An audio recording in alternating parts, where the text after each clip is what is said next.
good afternoon, good morning, namaskaram, namaskar, and vanakkam. Welcome to Bob's Radio 21.37 FM, and this is Bob with you. Well, dear friends, thank you so much for tuning in today on our Motivational Mondays, where we have our dedicated Hindi language broadcast of Bob's Radio. If you are tuning in for the first time, Bob's Radio broadcasts every Monday, Wednesday, and Thursday of the week. Mondays are our Hindi language broadcasts, Wednesdays are our Bengali language broadcasts, and on Thursdays we have our English language broadcasts. You can find all our sessions on YouTube or on Facebook by simply typing in Bob's Radio 21.37 FM, and you'll find a treasure trove there. Do visit our sites, do visit our channels, and enjoy the sessions that we've already done. If you would like to write to us, please write to us on our Gmail, bobsradio21.37 FM at gmail.com, or simply WhatsApp us on +91 906 181 7307. If you are here for the first time, thank you so much for tuning in. And I hope by the end of this day, we'll have a good time together and a wonderful fellowship. I also have some wonderful RJs with me in the virtual studio. Let me first call in RJ Anuj. Hi, Anuj. Hi, Bob. कैसे हो? ठीक हूँ. How are you doing? How has life been? I am good, Bob. Bob, मैं अपने सारे श्रोताओं को भी मेरी तरफ से नमस्ते बोलता हूँ. और Wonderful. मालूम है बहुत गर्मी है, Bob, बहुत गर्मी है, और इतना ज़्यादा धूल चल रहा है. सच में मैं बोलना चाहता था कि नॉर्मली कहते हैं ना, खुशी के आंसू बह रहे हैं. मेरे यहाँ पे जुकाम के सिसकियाँ बह रही है literally. All right, we have someone else also going through the same situation from UAE. RJ Billu. Hi, Billu. Hi, Bob. कैसे हो? ठीक हूँ. And tell me, are you also having the same experience? यार मत पूछो यार. मैं बस गाड़ी चलाने के लिए मैंने बस निकला था बाहर, और मेरा पूरा जो टी शर्ट है पूरा भीग गया अभी. उसके बाद यार बहुत दिक्कत हुआ मेरे को. फिर वापस मेरे को एसी पर बैठने पड़ा. चलो, बहुत अच्छी बात है. चलो. Right. And well, let's move to India, where we have the opposite happening there. I'm just getting news from India that there's a lot of thunderstorms that are happening, especially in the north. And I have RJ Singh joining us from the north of India. Let me see if we can get him in the middle of that storm. Singh Sab. Hello, Bob. कैसे हो आप? Hey, nice to hear you. How is the storm there? Is it bad? Is it okay? It's okay, but I think that थोड़ी देर में और हवा चलेगी ऐसा लग रहा है. अच्छा. So hold on to something. Don't fly away. Yeah. All right. So be right there, dear listeners. Be there. We are going to come back. But before that, let's listen to this beautiful Hindi song. And we have so many things that we want to share with you today. So don't go anywhere. Let's listen to this wonderful song, and we'll be right back. मैं स्वतंत्र तेरे सामने, यीशु तू है मेरा, मैं तेरा. बेहद खुशी, बेहद चैन, सारे दर्द आखिर थामेंगे. मनाए यीशु जिंदा है, जिंदा है.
received new life, and so I am so happy.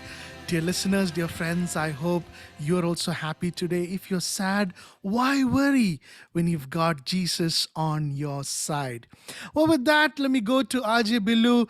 Billu, we normally look around and see what we are celebrating. Today, we have a special day that we are celebrating on Bob's Radio. And I don't know if many people know about this day. It was new for me, and it's called the International Being You Day. हाँ जी. तो So, yeah. ये international being you day ये मैं भी पहले बार सुन रहा हूँ. Actually मैं भी मनाया नहीं इस बात को.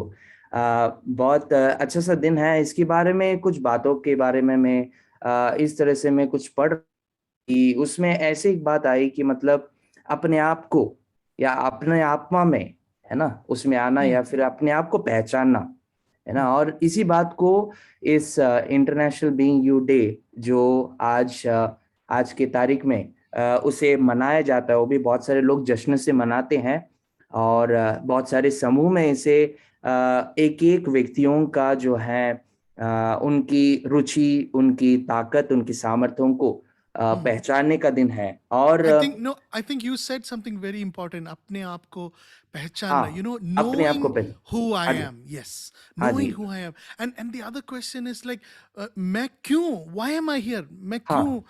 You know, on this earth, right? What's the point? है ना? ये सब questions they all come into this subject. सही कहा आपने.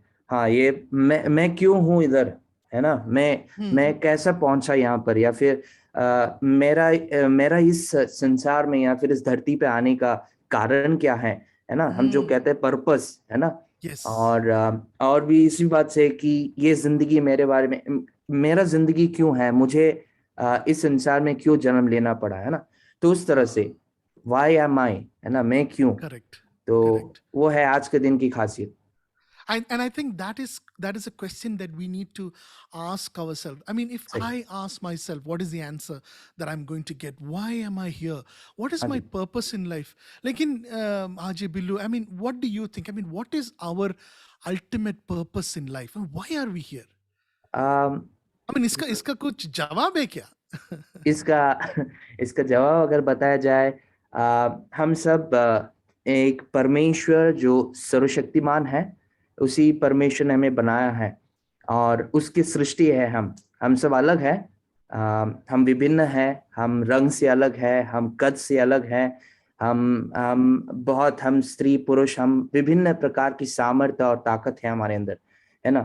लेकिन ये बहुत ही महत्वपूर्ण या फिर मायने रखता है कि हम क्यों हैं इधर इस संसार में, है ना. हमारे पीछे कोई मकसद है, यानी कि हमारा सृष्टिकर्ता या फिर हमें बनाने वाला, उसके पीछे एक मकसद था, इसलिए उसने हमें बनाया. और आज हम सब यहाँ पर हाजिर या फिर हम इस संसार में हैं उसी सृष्टिकर्ता के कारण. Absolutely. And I think by the end of this day, let's see if we can get an answer to those very valid questions. But before we go there, let's listen to this wonderful song sung by our special guest for today, Sister Maju A.B. Joseph. Let's listen to this beautiful song in her voice, Do Din Ki Hai Zindagi, and we'll come right back. मेरे जीवन का दाता है तू, आनंद जीवन भी तुझ में ही है. मर भी जाऊं तो ये आशा मेरी, जगूंगा एक दिन तुझ में ही मैं. तेरे लिए फिर गाऊंगा हालेलुया की गीत सदा. तेरे लिए फिर गाऊंगा हालेलुया की गीत सदा. दो पल की है जिंदगानी, दो घड़ी का है ये सफर. दो पल की है जिंदगानी, दो घड़ी का है ये सफर. मेरे जीवन से महिमा हो तेरी, शहर की है आस हर पहर. मेरे जीवन से महिमा हो तेरी, शहर की है आस हर पहर.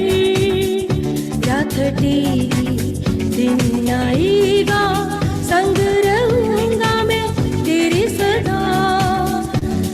कटेगी दिन आएगा संग रहूंगा मैं तेरे सदा वो पल की है जिंदगानी दो घड़ी का है ये सफर.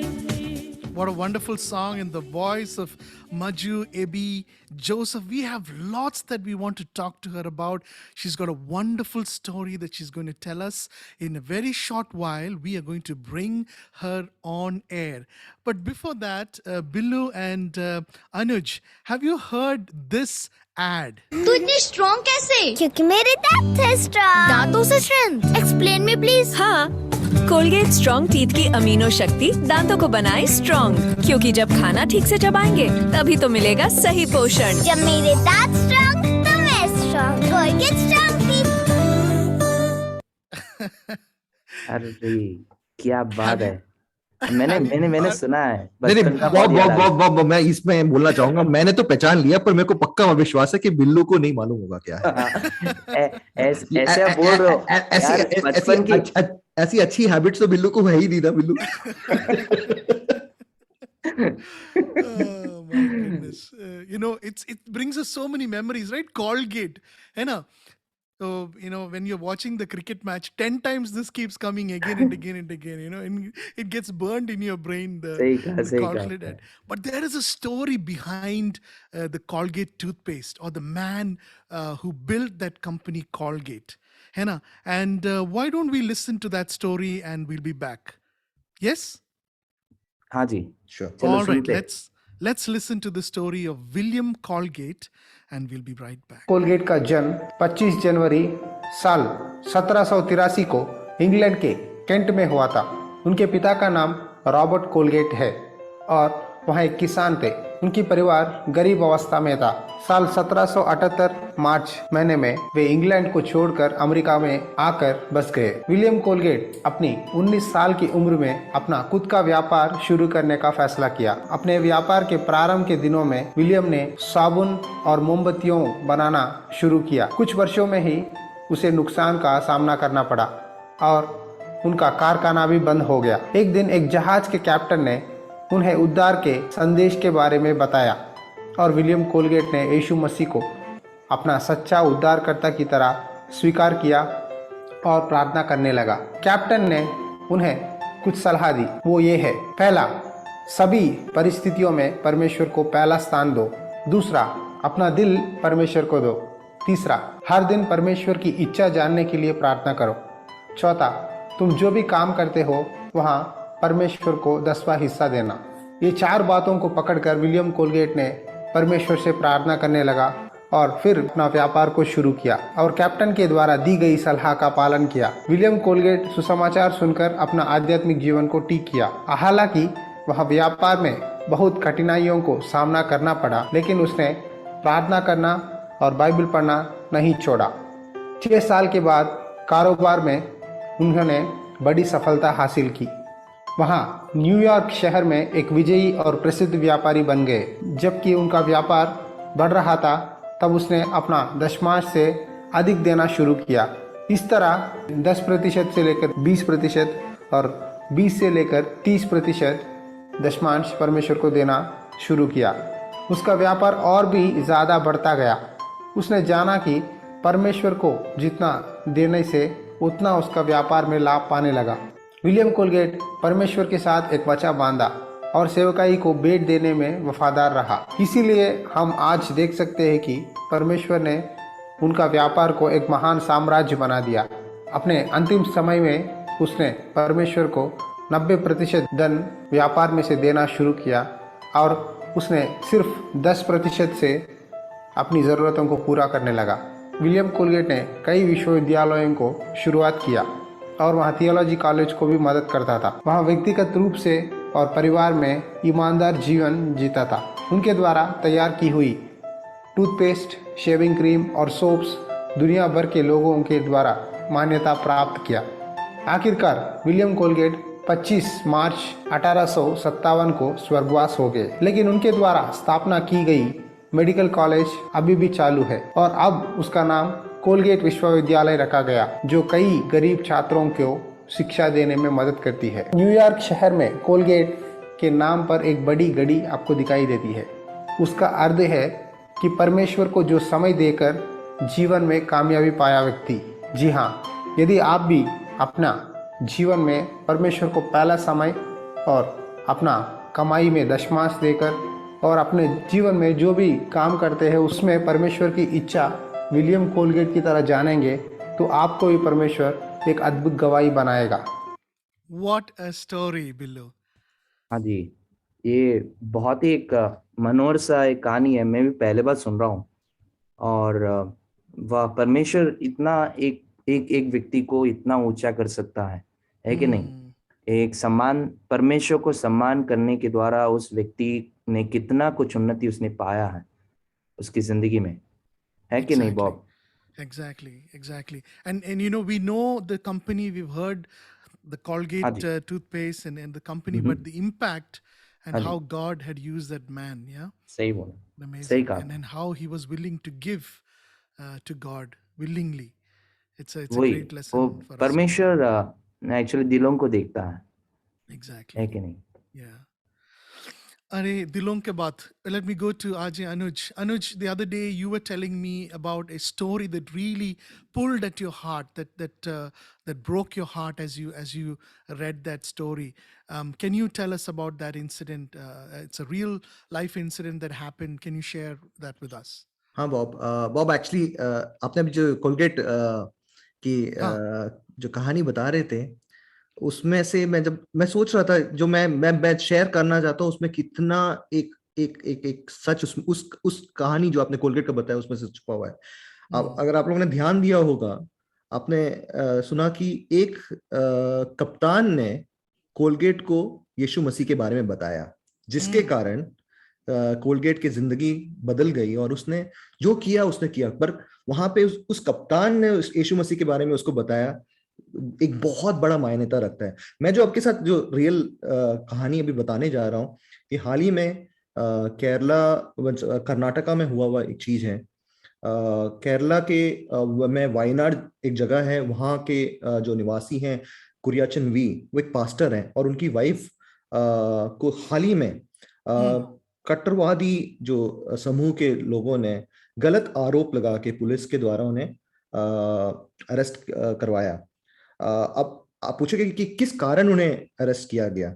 उन्हें अरेस्ट किया गया ये बोल के कि वो कॉफी के बगानों पे, कॉफी के खेतों के वहां पे मजदूरों को जबरन धर्म परिवर्तन कर रहे हैं, फोर्स्ड कन्वर्शन कर रहे हैं, उनको कर रहे हैं। ना तो उनके पास कोई प्रूफ था इसके बारे में, ना उनके पास उन्होंने कोई भी ऐसा कोई उनके पास दिखाने के लिए कुछ था। इन्होंने ना इनको किसी को पैसा दिया, किसी को कुछ नहीं दिया, पर इन्होंने इन पे आरोप लगाया कि ये लोग परिवर्तन कर रहे हैं, प्रभु यीशु मसीह के बारे में बता रहे हैं। और ये ताजुब की बात ये है, ये जो हुआ है ये बस हाल ही में हुआ है। और इसके 2 दिन पहले ही कर्नाटका के गवर्नर ने ये right to freedom of religious audience करके जो बिल को पास किया, ऐसा लॉ को पास किया, जिसमें ये इन्होंने ये जो लॉ पास किया है कि कोई भी किसी को जबरन धर्म परिवर्तन नहीं कर सकता है, पैसे की लालच देके नहीं कर सकता है। पर सच में बॉब मैं बोलूंगा, क्योंकि मुझे ये बहुत ज्यादा छूने लगा ये बात है, क्योंकि जैसे हमने जिस कहानी से सुना था, परमेश्वर यीशु मसीह के बारे में जब हम लोगों को बताते हैं वो लोगों की जिंदगी को बदल सकता है। और यहाँ पे उस बात को रोका जा रहा है। और अगर मैं यीशु मसीह के बारे में ही ये एक चीज बताऊंगा, जब उनकी मौत हुई थी उनको कब्र में डाला गया था और एक बड़ा पत्थर को उस कब्र के सामने डाल दिया गया था और उसके सामने रोमी पहरेदारों को खड़ा कर दिया था कि सोच के कि यीशु मसीह को बाहर नहीं आएगा, को नहीं आने देंगे। और यीशु मसीह जिला और बाहर आया। मैं विश्वास करता हूँ वो कि कितने भी लोग, कितने भी रूल लॉ कुछ भी बना दिया जाए यीशु मसीह के बारे में ना बोलने के लिए, पर यीशु मसीह के बारे में बात होते रहेगा और ये फैलते ही रहेगा। ये मेरा पक्का विश्वास है। Absolutely. I think Billu, you have the same the same passion as well हाँ for ji talking about the Lord. Yeah, and से and how much ever, just like Anuj was saying, how much ever we try to control and to keep it quiet, the gospel, once it goes out, once the light goes out, the hmm, darkness has to flee away. है ना? हाँ There's हाँ no सही कहा place for सही कहा darkness. And I think that is something that is the truth, and people don't like it, but that is the truth of the matter, and nobody is forcing anyone or compelling anyone. The gospel compels. The good news of Jesus compels. है ना अनुज भाई? बिल्कुल सही That Bob. that is actually मैं एक एक एक point बताना चाहता हूँ, क्योंकि दिमाग में आया था। मैं इसको जो हमारा जो कॉन्स्टिट्यूशन है ना, वो hmm, हर एक इंडियन सिटीजन को, आर्टिकल 25 मैं उसको रीड करना चाहूंगा। hmm, कहता है कि the constitution entitles the freedom of conscience and the right to profess, practice and propagate religion freedom. इस एक कॉन्स्टिट्यूशन को ये रूल बेसिकली दबा देता है। मैं पॉलिटिक्स में नहीं जाना चाहूंगा, पर मैं जानता हूं कि हमारी जो लड़ाई है वो लोगों से नहीं है। जो exactly. यहाँ पे शैतान है जो जिसके साथ हम, इसलिए बहुत ज्यादा प्रार्थना करने की जरूरत है इस बात पे सबके लिए, Absolutely. स्पेशली जो जो हमारे भाई लोग जो मिशन फील्ड में हैं, उनके लिए प्रार्थना करने का बहुत आवश्यकता है। Absolutely. Absolutely. And that's why we love to talk about these things. Even on our English language broadcast, we talk about a special segment called Tortured for Christ, where we talk about people around the world, especially in our home country, India, where people are being tortured for Christ. And that is why it is very important to talk about these things on the radio. And that's why we love to keep sharing these stories with you. Now, these are real stories happening to people, and that is why we love to bring it. And just like Anuj was sharing, we need to pray for these dear people who are going through these persecutions and going through these sufferings, so they'll be able to stand strong for their faith. I think in the coming weeks, if we get an update, surely we can share the update of what happened to them, right, Anuj? Sure, Bobs. Yeah, definitely. All right. So with that, it's now time for us to bring our special guest on air. She's been waiting patiently. We already heard a wonderful song in her voice, but it's now time to talk to her. Today we have Sister Maju A.B. Joseph with us on Bob's Radio. Sister Maju was born in Kerala, brought up in Delhi. She did her degree in tourism and then did her MBA in aviation and later completed her B.Ed. At the age of 18, she started work in Ministry of Non-Conventional Energy Sources, and then she worked at IBM in Bahrain for the international law firms and also for an NGO that was a rehabilitation center for drug addicts. She's also worked in an engineering college for 2 years and then worked at the Asian Christian Academy in Hosur. Now, she's involved in many ministries. She's involved in the children's ministry. She's also involved in counseling youths. She's a fabulous singer. She composes her own songs. She translates songs from Malayalam to Hindi. And she also ministers to sisters in her church and in different parts of India. She also conducts testimony interviews as well. Her husband, A.B. Joseph, is an evangelist, and their children, Joash, Joanna, and Joelyn. Well, it's now time to bring her on air. Let's bring Maju A.B. Joseph on air.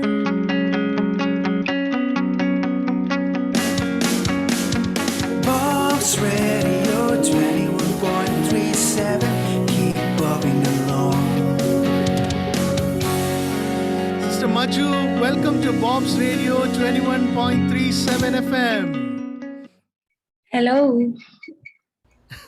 Nice to have you with us. I know you are sitting in the middle of a storm there. I heard that there is a storm going on there, and the doors are getting shut, the wind is blowing, but in the middle of the storm, we have this great opportunity to talk to you. बहुत ज्यादा आंधी तूफान है, लेकिन मुझे मजा आ रहा है आप लोगों के साथ जुड़कर यहाँ पर. Absolutely. Sister, we heard a wonderful song. Let me begin by asking about, your childhood memories, especially after relocating to Delhi. And can you share that story about the 2 nights journey that you had from Chennai Central to Delhi Central? जरूर, मुझे बोलते हुए खुशी होगी। मेरे पापा फौज में थे, मम्मी विश्वासी थी, तो कुछ घर में कुछ ऐसी परेशानियां थी कि मेरे पापा को फौज से रिजाइन करना पड़ा और केरला आए।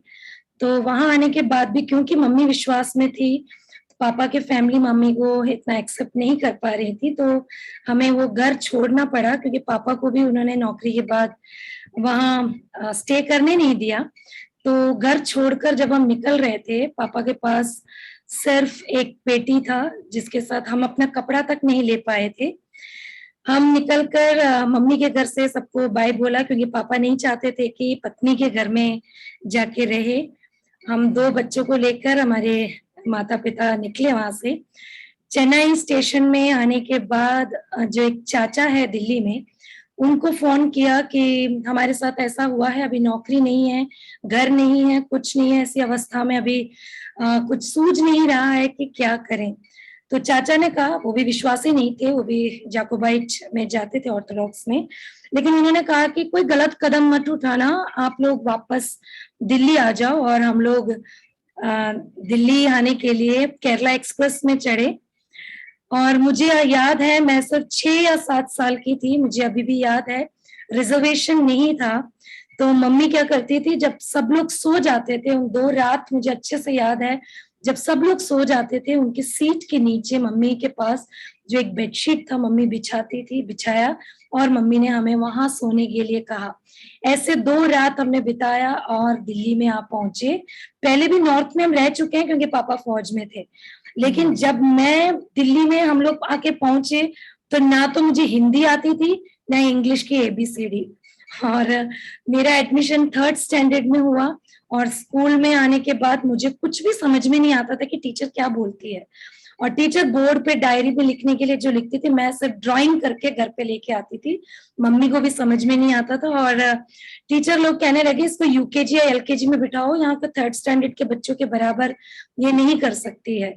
लेकिन फर्स्ट जो एग्जाम हुआ, वहां पे मंथली टेस्ट हुआ करता था, तो उसमें क्योंकि मैंने एडमिशन केरला स्कूल में लिया था, दिल्ली में केरला स्कूल है, तो एक सब्जेक्ट जो है लैंग्वेज मलयालम हुआ करता था, इसलिए मैं बच गई।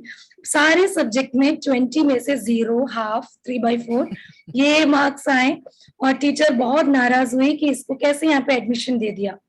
लेकिन मेरी मम्मी ने रिक्वेस्ट किया कि प्लीज उसको डाउन मत करना, मैं इसके साथ मेहनत करूंगी। मम्मी ने बहुत प्रार्थना किया, और 2nd मंथली टेस्ट से लेकर मुझे सब में 12+, 13+ ये सब मार्क्स मिलने लगे, और प्रभु ने मुझे चलाया, और आज अनेक बच्चों को पढ़ाने के लिए प्रभु ने मुझे यहाँ तक पहुंचाया। Wonderful. Wonderful. I think there is so much more that we need to talk about. Billu and Anuj, it's so wonderful to hear Sister Maju talking to us. We will continue this story, but before that, let's listen to another beautiful song in the voice of Sister Maju, and we'll come back.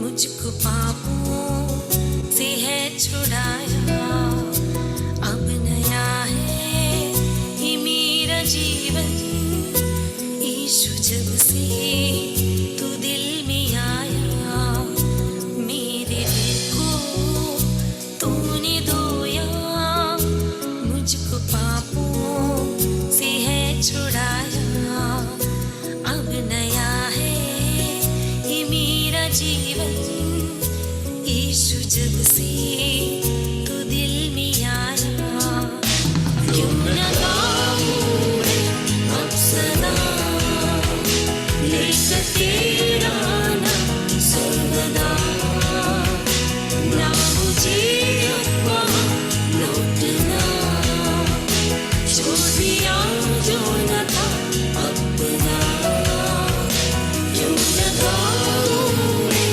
अब सदा, लेकर तेरा नाम सर्वदा।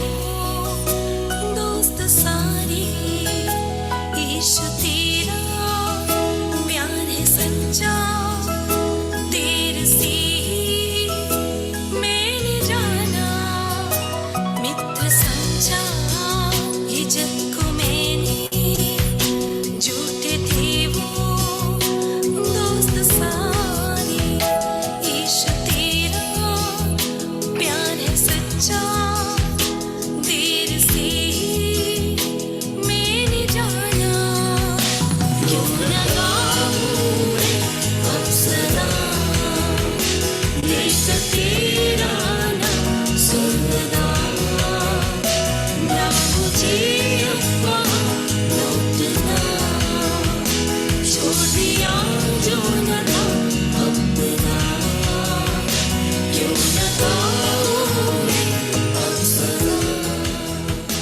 देश तेरा।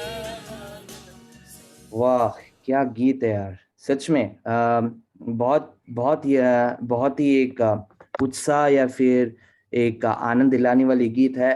बहन मजू से मैं पूछना चाहता हूँ, या इस गीत को आपने रचा है और इसके पीछे क्या कहानी है, या फिर आपने रचने का कारण क्या है? इस गीत को रचने के लिए प्रभु ने मदद किया। जब मैं एक यूथ कैंप अटेंड करके आई थी, वहां पे मैंने कई लोगों की जिंदगी देखी, तो जिन्होंने उद्धार का अनुभव वहां पर उनको लिया, उनसे जब मैंने बातें की, उनके जीवन में जो परिवर्तन आया उसके बारे में जब मैंने बात किया, तो ये गीत के बोल मुझे मिले और ट्यून मिला और मैंने कंपोज किया। बहुत सुंदर, बहुत सुंदर, धन्यवाद इसे हमें बताने के लिए। सच में दूसरों की जिंदगी को देखकर जो है हमें गीत भी हमारे मन में आ जाता है।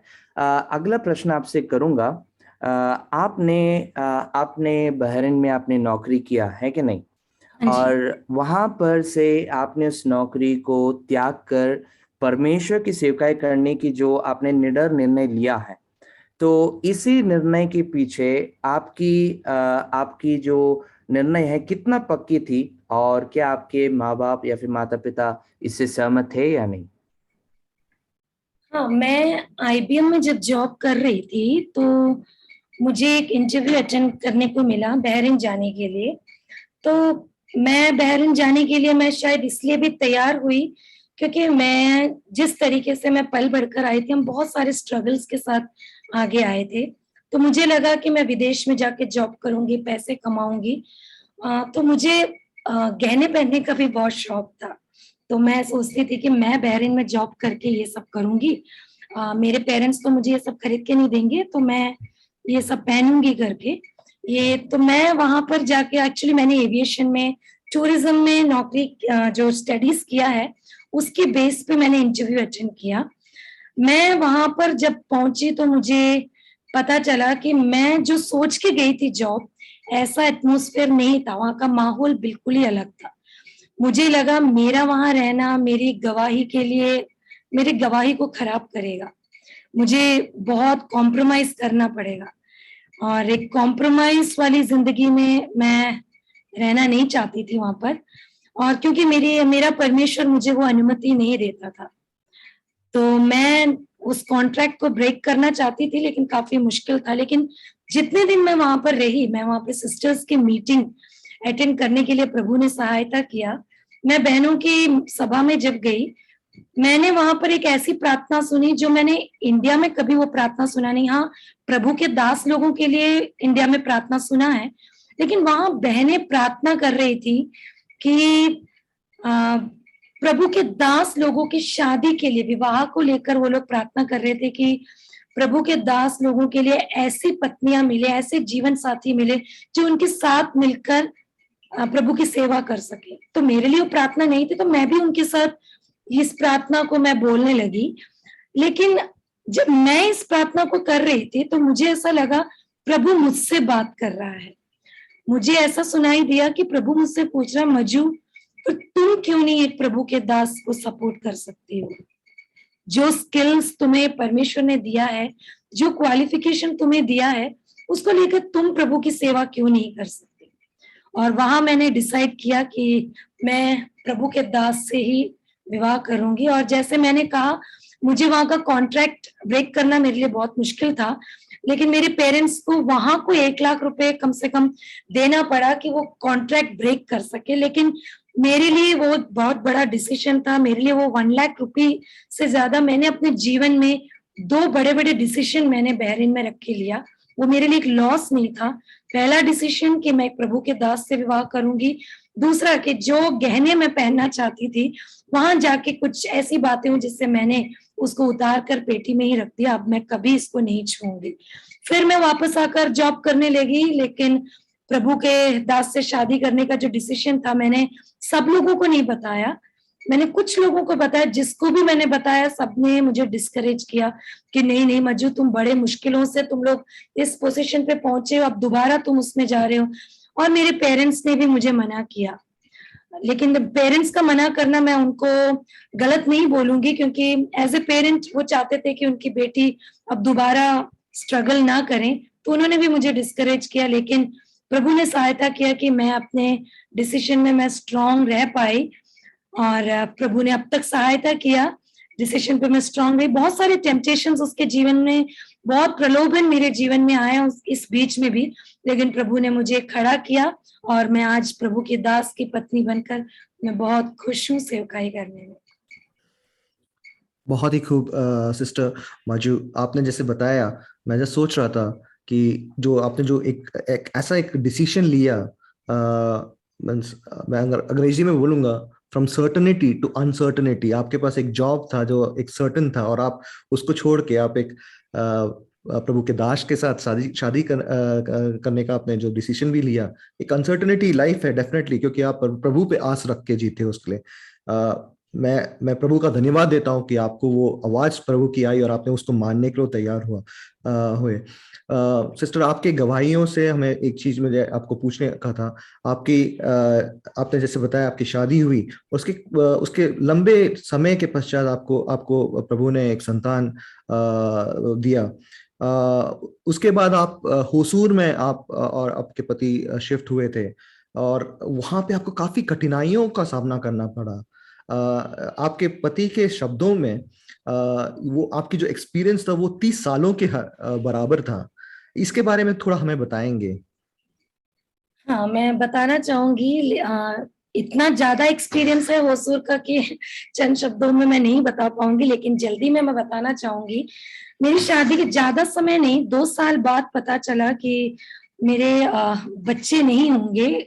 कम से कम 10 साल का ट्रीटमेंट कम से कम करना पड़ेगा कि मुझे एक संतान मिले। लेकिन मैं प्रभु के नाम की महिमा के लिए कहना चाहूंगी, वो करेक्ट जो 10 साल हुआ, उस 10 साल में प्रभु ने बिना किसी ट्रीटमेंट के मुझे 3 बच्चे दिए, मेरे परमेश्वर ने मुझे। तो जब मेरा बेटा 4 साल का था, मेरे पति को MTH करने के लिए होसूर जाना पड़ा। तो हम लोग होसूर की तरफ जब निकल रहे थे, हमने अपने जीवन में निर्णय लिया कि ना तो मेरे घर से ना मेरे हस्बैंड के घर से कभी कोई आर्थिक हेल्प या सहायता हम नहीं लेंगे, क्योंकि हमने किताबों में पढ़ी थी और कई मिशनरीज की गवाहियां सुनी थी कि परमेश्वर ने उनको चलाया है, और हम लोग भी चाहते थे कि हम भी उस परमेश्वर को जरा चक्कर देखें, क्योंकि अब तक हम पेरेंट्स के साथ रहते थे, अब हम एक अलग से जीवन बिताने जा रहे हैं। तो मेरा बेटा सिर्फ 4 साल का था और हम लोग होसूर की तरफ गए, और वो डिसीजन पे हम लोग टिके रहे। सारे मैं इंसिडेंट्स यहाँ पर अभी बता नहीं पाऊंगी, तो मैं इतना बता पाऊंगी, उन 3.5 साल में 30 साल का एक्सपीरियंस हमारे जीवन में हुआ। जैसे एलिजा को परमेश्वर ने कौवा के द्वारा खिलाया, साराफात के विधवा को जैसे उसकी आवश्यकताओं को परमेश्वर ने पूरा किया। मैं वहां पर नौकरी करने लगी, 2010 की बात है। सिर्फ मात्र 6,500 रुपए मेरी तनख्वाह थी वहां पे घर का किराया, बेटे का फीस, हस्बैंड का फीस, घर का खर्चा, सब कुछ एक महीना हमें उस 6,500 रुपए में हमें करना पड़ता था। और आप लोग समझ सकते हैं, 2010 की बात हो, चाहे महीने के आधा होते हुए 6,500 रुपए खत्म हो जाते थे, क्योंकि खर्चा ऐसा होता था। तो उन 6,500 रुपए में परमेश्वर ने हमें ऐसा जीवन बिताने पे हमें हमारी सहायता की कि किसी को कभी लगा ही नहीं कि हमारे जीवन में कोई कमी है। तो प्रभु के अद्भुत हाथ को और संभाल को होसूर के 3.5 साल में हमने अनुभव करने के लिए प्रभु ने मदद किया। और हम गए थे एक बच्चे के साथ, लेकिन प्रभु ने हमें मल्टीप्लाई किया और हम वापस आए तो 3 बच्चों के साथ हम वापस अलवर आ सके। बहुत कई नाम को धन्यवाद देते हैं इस बात पे। बॉब, अभी हम लोग जस्ट बात कर रहे थे जो आवाज, परमेश्वर की आवाज मजू सिस्टर ने सुना, क्या उनके द्वारा रचा हुआ गाना विश्वास का पुकार क्या हम सुन सकते हैं? Absolutely. Let's listen to that song and we'll come right back. संभाला रखो है जिन हाथों में जिससे तू है लिखता समय, संभल धारा को है जिन हाथों में जिससे तू है लिखता समय। नाम मेरा उस हथेली पर लिखा गया है, छेदे गए जो क्रूस में।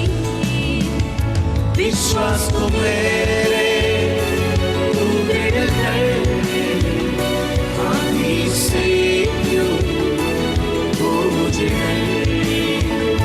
शरण कर ले, रायत तट पर भंवर बिता ले, तेरे स्वर पर। घर में गिरूं तो थामेगा मुझको, मेरा है तू दृढ़ चट्टान। आंखें तेरी है मुझ पर हर पल, मेरी दुहाई पर है तेरे काम। विश्वास को मेरे तू दृढ़ कर, आंधी से क्यों वो मुझे शरण कर ले, लाए तट पर भंवर बिता ले, तेरे स्वर पर। घर में गिरूं तो थामेगा मुझको, मेरा है तू दृढ़ चट्टान। आंखें तेरी है मुझ पर हर पल, मेरी दुहाई पर है तेरे काम। बहुत ही मधुर। सिस्टर, मैं प्रभु का धन्यवाद देता हूँ आपके मधुर वॉइस के लिए, जो इतना मींस आप उस गाने में बह जाते हो। बिल्कुल Amazing voice. थैंक यू, धन्यवाद। सिस्टर, मैं आपसे एक और सवाल, जो आपके लाइफ में हुआ एक घटना के बारे में है, जो बेसिकली आपको मैं बता देता हूँ, आपको हिंट देता हूँ। ये बेसिकली आपके पति द्वारा फेंकने से पहले, एटीएम का रसीद को फेंकने से पहले हुआ घटना है। क्योंकि आपका बेटा बीमार था और आपके बैंक अकाउंट बिल्कुल खाली थी। कोई तरीका नहीं था जिसमें आप उसका ट्रीटमेंट कर सकते थे। और आपके पति ने भी जब एटीएम में देखा कि कुछ भी नहीं है और वो फेंकने वाले थे रसीद, कुछ हुआ, क्या हुआ? आप उस चमत्कार के बारे में हमें बताएंगे, उस स्टोरी को बताएंगे हमें। जी हाँ, मुझे ये बताते हुए बहुत खुशी है। मैं हमारे जीवन में परमेश्वर ने सबसे पहला साइन यही दिखाया था कि जो डिसीजन हम लोग लेकर होसूर गए थे उस पे हम और कायम रह सके और परमेश्वर पे हम मजबूती से और विश्वास कर सके। ये तब की बात है जब हम होसूर पहुंच चुके थे, जैसे मैंने आपको तनख्वाह की बात बताई। इस हिसाब से जब हम आगे चल रहे थे, हमारा बेटा जो 4 साल का है वो काफी बीमार हुआ। बुखार इतना तेज कि टेम्परेचर बहुत ज्यादा था। तो उसको मैंने घर पे जो छोटा मोटा जो इलाज हम कर सकते हैं वो मैंने किया, लेकिन उसका जो टेम्परेचर है उतर नहीं रहा था।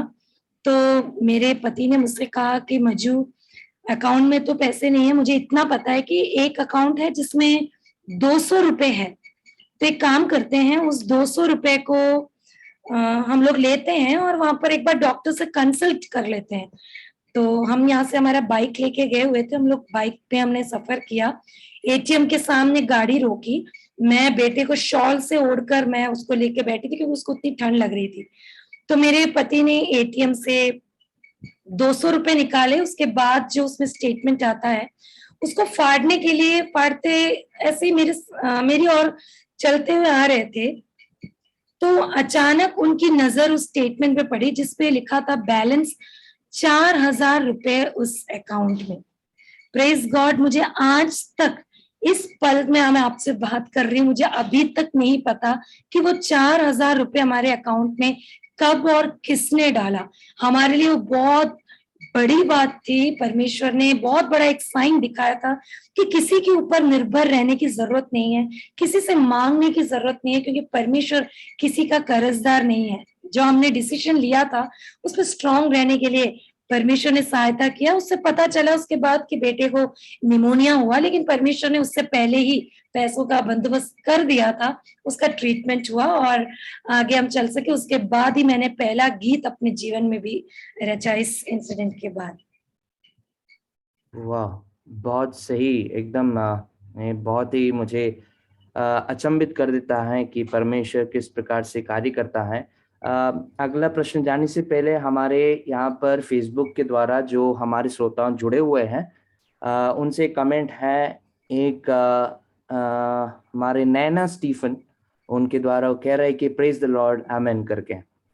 तो हमारे श्रोता लोग इस संदेश या फिर इस कार्यक्रम को सुन रहे हैं और परमेश्वर उन्हें भी आशीष करे।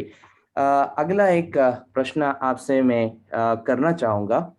आप जो है, आप गीतों को रचने वाले हैं, आप गीतों को लिखा है और शालूटी नैनन अंकल आपके लिए एक वास्तविक एक पथ प्रदर्शक यानी कि एक रियल मेंटर रह चुके हैं, है कि नहीं? और अंकल ने भी काफी गीतों को रचने और लिखने में आपकी सहयोग की। और इस दौरान ऐसी कोई भी याद है या फिर इस गीतों को रचते समय ऐसे कोई यादें हैं जो आज हमारे साथ, हमारे श्रोताओं के साथ आज शाम को आप बांटना चाहते हैं?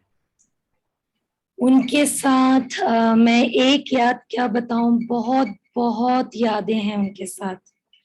शायद मजू को मजू बनने के लिए प्रभु ने उनको जरिया बनाया था। मेरी डायरी जिसमें मैं गीतों को लिखती थी और ट्यून करके ऐसे ही मैं डायरी छोड़ देती थी। जब वो अलवर में एक बार यहाँ बाइबल कॉलेज में पढ़ाने के लिए आए तो मेरी डायरी उनके हाथ में लगी और बोले ये सब किसने लिखा है? और मैंने बोला कि भैया मैं ऐसे ही लिखती रहती हूँ बस। तो मुझसे बोला कि इसका ट्यून भी है क्या? मैंने बोला हाँ ट्यून है।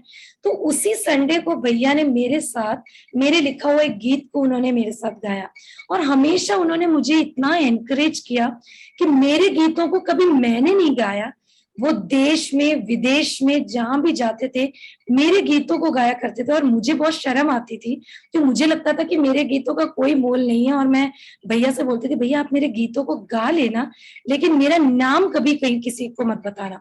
लेकिन भैया हर जगह मेरा नाम लेते थे कि हमारी एक बहन है जो गीतों को लिखती है, मलयालम में भी लिखती है, हिंदी में भी लिखती है करके उन्होंने दूसरों के सामने मेरा नाम पहुंचाया। उसी प्रकार उन्होंने जब ये जूम मीटिंग शुरू हुआ उन्होंने कई बहनों की सभा में बात करने के लिए उन्होंने मेरा नाम दिया, बिना मुझसे पूछे उन्होंने मेरा नाम दिया। तब मैं हमारे फैमिली के साथ उनका इतना अच्छा रिलेशन था कि कभी लड़ाई भी कर लेती थी उनसे। तो मैं उनसे 2 दिन मैंने बात नहीं किया कि भैया आपने मुझसे बिना पूछे बहनों की सभा में मेरा नाम कैसे दे दिया, मुझसे तो बोला नहीं जाएगा। तो उन्होंने मुझे एक सीख जो दी जो मैं अभी भी फॉलो करती हूँ, मजू परमेश्वर का जो मिनिस्ट्री है वो परमेश्वर देता है, किसी और के दिमाग में दिल में परमेश्वर बात करता है कि मजू को ये मिनिस्ट्री देना है, इसलिए कभी मना मत करना। तुम्हारी एबिलिटी नहीं, तुम्हारी जो अवेलेबिलिटी है वो परमेश्वर चाहता है, तुम बस अपने आप को दे दो और परमेश्वर काम करता रहेगा। और उनके साथ 17 साल जो हमारा रिलेशनशिप था, जो हमारे परिवार सहित हम एक भी ऐसा दिन नहीं है, जब उनका हार्ट अटैक हुआ वो तब 5-6 दिन हमने बात नहीं किया, लेकिन हमारे जीवन में इन 17 सालों में हर दिन हमारी उनसे बात होती थी। और जिस दिन प्रभु ने उनको अपने पास बुलाया उस दिन भी आधे घंटे पहले उनसे हमारी बात बहुत अच्छे तरीके से हुई थी। और सबसे ज्यादा मुझे याद आने वाली बात यह है कि उन्होंने मेरे पति को और मुझसे बोला मज्जू का एक पर्सनल बैंक अकाउंट खुलवाओ करके। तो मुझे कभी उसकी जरूरत लगी नहीं क्योंकि मेरे पति के साथ मेरा जॉइंट अकाउंट था, लेकिन भैया ने फोर्स करके मेरा एक अकाउंट खुलवाया और भैया ने ही उसमें सबसे पहला अमाउंट डाला और डालकर मुझसे कहा मज्जू ये तुम जूम पे गाना वगैरह गाते हो, तुम्हारे पास प्रॉपर माइक नहीं है, तुम एक काम करना इस पैसे से तुम अपने लिए माइक खरीदना ताकि तुम जूम मीटिंग्स में अच्छे से गा पाओ। मैंने वो माइक खरीदा, लेकिन दुख की बात यह है वो मुझे उस माइक में गाते हुए वो सुन नहीं पाए, ना वो देख पाए। प्रभु ने उनको अपने पास बुलाया और मैं अभी भी मैं वो मुझे सुन नहीं सकते, लेकिन मैं प्रभु को धन्यवाद देना चाहूंगी कि ऐसे एक व्यक्ति को प्रभु ने मेरे जीवन में दिया। बहुत खूब, बहुत खूब, धन्यवाद। ये ऐसी एक टेस्टमनी या फिर ऐसी एक गवाही को सुनते हुए अगला जो है हमें गीत को सुनेंगे, लेकिन उससे पहले पूछना चाहते हैं, ये शालू अंकल के जो है आखिरी गीत थे, उस गीत का बोल इस तरह से मर रह गर हर दन मजकता है कि नहीं? तो इसी गीत के पीछे क्या कोई कहानी है और इसके पीछे इसका संदर्भ क्या है? That is her song. That is her song actually. माफ कीजिए। ये आपके ही गीत है। इसके पीछे क्या कहानी है, फिर इस संदर्भ, इस गीत को लिखने का संदर्भ क्या है? शायद अब मेरा रहबर गीत के बारे में बात कर रहे हैं। तो यही मेरा गीत है जो मैंने सबसे पहले लिखा। एक्चुअली मैंने बहुत पहले शादी के बाद गीतों को लिखा, लेकिन किसी ने, जैसे बोलते ना घर की मुर्गी दाल बराबर, यही बात थी। मैंने गीतों को लिखा लेकिन किसी ने कभी माइंड नहीं किया। लेकिन इस गीत को मैंने अभी जो मैंने आपको पहले जो इंसिडेंट बताया कि मेरा बेटा बीमार हुआ था और जो कुछ में हमारे साथ हुआ, उसके बाद मैं घर में आई तो मैं प्रभु को धन्यवाद देती जा रही हूँ। मैं बर्तन धो रही थी, घर का काम कर रही थी। मेरी एक आदत है, मैं प्रभु से बातें करती रहती हूँ। मेरी प्रार्थना बैठकर नहीं, मैं चलते फिरते प्रभु से बातें करती हूँ। तब मुझे प्रभु ने इसके लिरिक्स और ट्यून मुझे प्रभु ने तब दिया।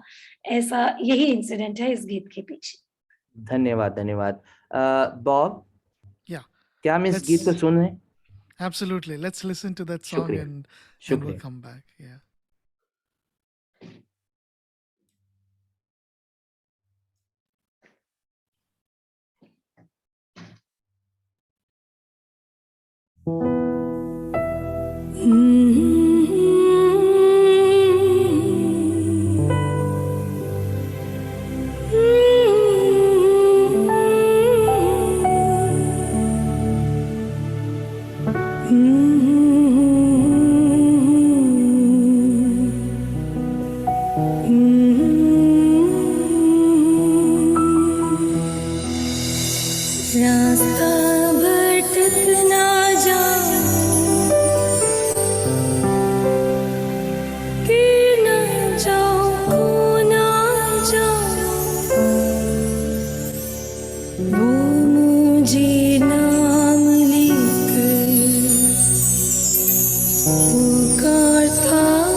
अंधेरी घाटियों में रोशनी बन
मुझे नाम लेकर पुकारता है, सही में परमेश्वर हमारे नाम को लेकर पुकारता है। सिस्टर मजू, जो है आपको जो है बहुत सारे लोग या फिर अनेक लोग आपकी गीतों और आपने रचे हुए गीतों के द्वारा आपको जानते या फिर पहचानते हैं। वर्तमान में अभी हाल फिलहाल में आप बहुत सारी सेवकाएं करते हैं, उसके बारे में जरा बताएं। मैं अभी हमारे यहाँ पे एक सेकुलर स्कूल है जिसमें काफी 10वीं तक है स्कूल, जिसमें काफी गरीब बच्चों को हम लोग फ्री में पढ़ाते हैं, जिसके द्वारा काफी अच्छी सेवकाई होती है। क्योंकि स्कूल आप जानते हैं हमें 3 कैटेगरी के लोगों के साथ डील करना पड़ता है। वहाँ के स्टाफ जो टीचर्स हैं सब हैं, और उनके साथ स्टूडेंट्स और पेरेंट्स, इन सबके बीच में काफी अच्छी सेवकाई होती है। जैसे